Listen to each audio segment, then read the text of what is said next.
Pacific Power is this region's largest provider of electricity. As new subdivisions and businesses are developed, plans need to be made for getting electric power to them. Jerry Diadamo is an estimator for Pacific Power in Casper.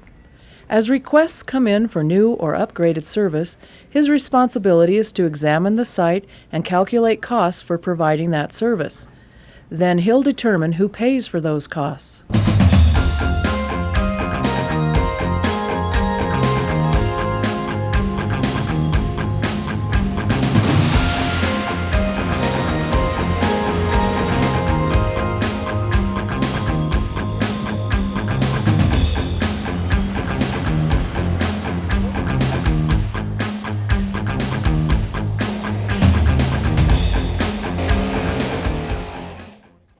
He'll pay attention to details. How close are existing power lines? Are the new lines supposed to be underground? Do roads have to be crossed? Are hills, rivers, or existing structures a factor? How high will electric poles have to be? Can existing poles be used?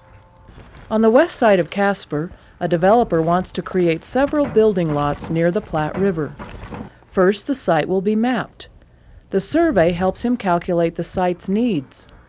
In this case, the subdivision's power comes from a line on a nearby hill. The line closest to the property is a transmission line.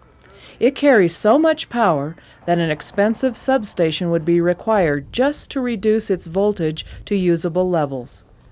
Because wires need to cross the road, calculations will determine if the line will interfere with highway traffic.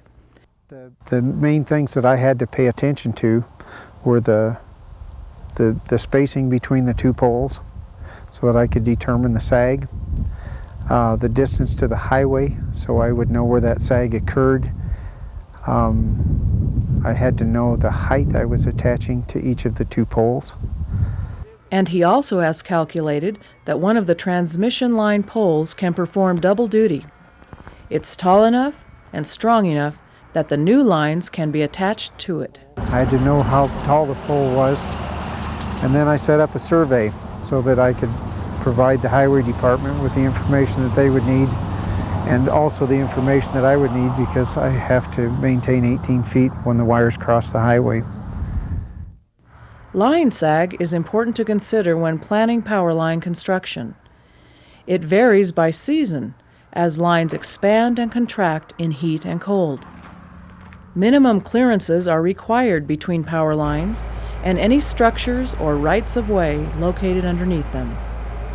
We can calculate line sag by using a mathematical formula called the Catenary Curve. Let's see how that works in the real world.